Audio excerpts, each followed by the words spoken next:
Assalamualaikum warahmatullahi wabarakatuh. Perkenalkan, nama saya Diaul Hakal Mukni, NPM 19141515087. Saya dari jurusan Kehutanan Fakultas Pertanian Universitas Lampung. Di sini saya akan mempresentasikan PPT yang telah saya buat tentang identifikasi sifat fisiko-kimia minyak pala daratan dan kepulauan di Sulawesi Utara.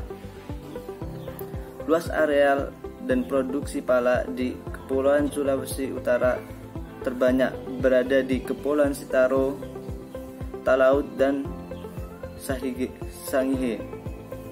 Info yang selanjutnya yaitu pala yang dihasilkan dari kepulauan dan daratan yang ada di Sulawesi Utara umumnya diperdagangkan dalam bentuk biji.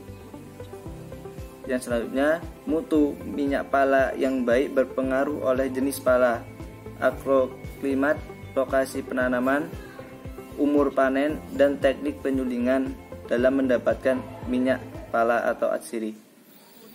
Yang selanjutnya, kadar miristisin dari minyak pala yang ada di Sulawesi Utara kepulauan berkisar 13,43 hingga 16,75% dan yang ada di daratan berkisar 11,52 sampai 13,54%. Selanjutnya yaitu pendahuluan. Biji pala dibutuhkan dalam industri kosmetik dan minyak wangi. Dapat juga digunakan sebagai industri makanan, industri farmasi, bahan pengawet, bahkan dapat juga digunakan dalam industri insektisida. Selanjutnya yang kedua, minyak pala atau minyak atsiri yang diperoleh sebagai hasil penyulingan biji, daging, dan kulit pala. Minyak pala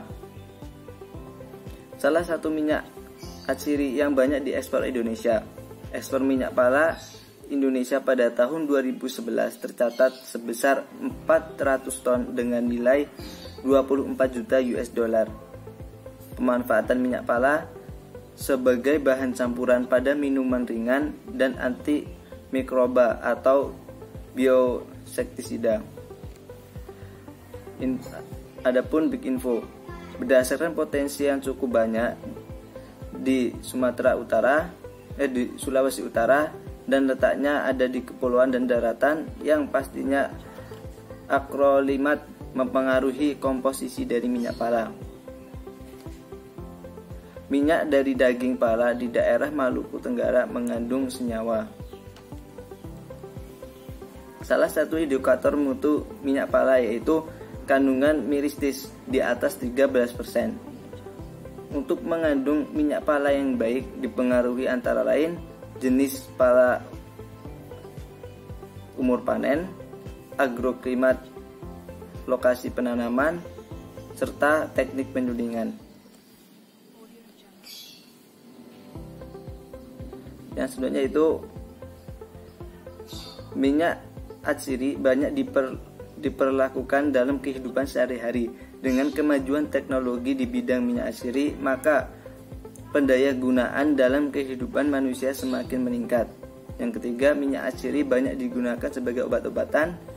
Yang keempat, untuk memenuhi kebutuhan sebagian besar minyak atsiri diambil dari berbagai jenis tanaman penghasil minyak atsiri.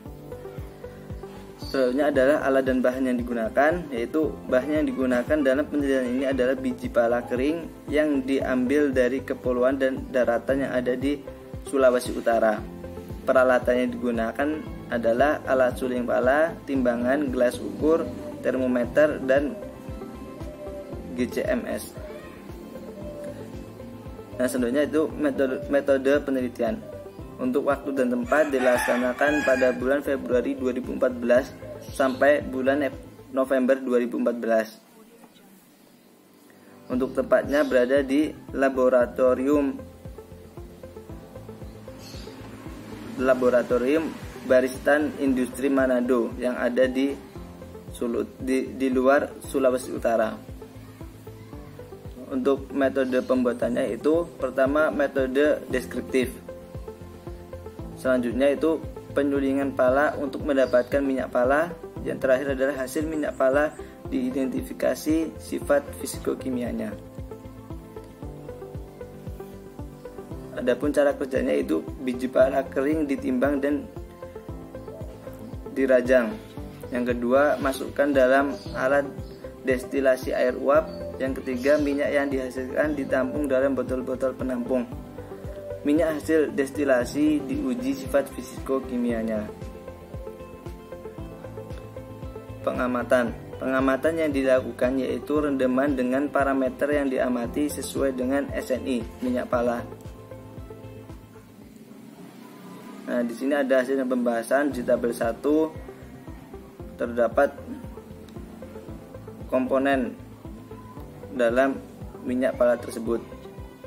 Dapat dilihat dari data tersebut dapat disimpulkan semua komponen penyusun diujikan terdapat pada minyak pala. Perbedaannya dengan terletak pada persentase komponennya. Lalu yang terakhir, komponen alpha-pinen terendah dan tertinggi didapat pada minyak pala daratan. Yang selanjutnya yaitu pembahasan komponen delta-pinen, alpha-pinen dari minyak pala daratan berkisar pada 19,67 hingga 22,56%. Dan untuk yang selanjutnya dapat dilihat pada slide berikut.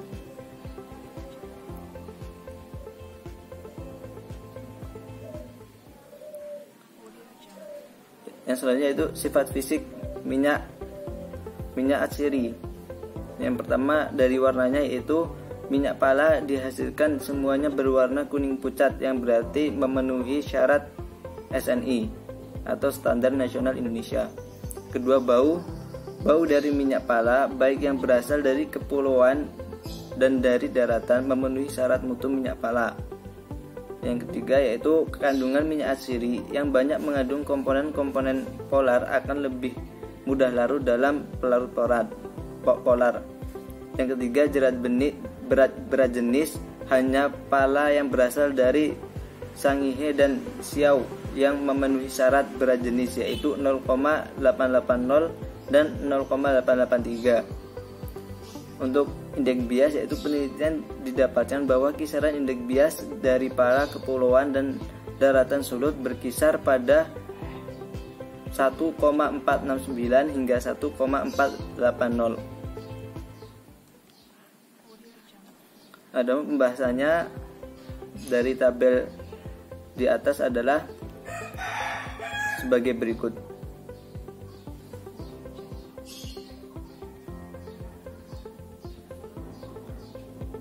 Selanjutnya adalah rendaman.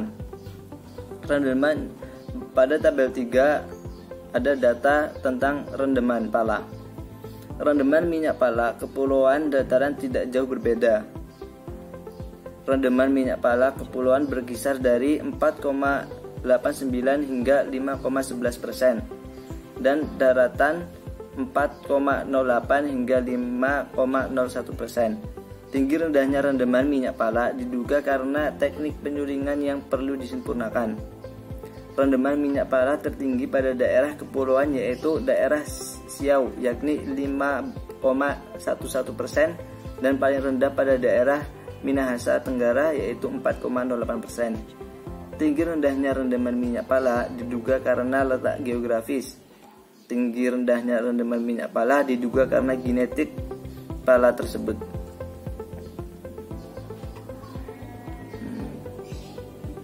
Berdasarkan penelitian yang diperoleh bahwa rendaman minyak pala di kepulauan berkisar 4,89 hingga 5,11% dan pala darat 4,08 hingga 5,01%. Kemudian kadar miristisin dari minyak pala yang ada di Sulawesi Utara daratan berkisar 11,52 sampai 13,54% dan kepulauan berkisar 13,43 hingga 16,75%. Berikut adalah sumber referensi yang saya yang saya gunakan untuk membuat PPT tersebut. Thank you, terima kasih. Wassalamualaikum warahmatullahi wabarakatuh.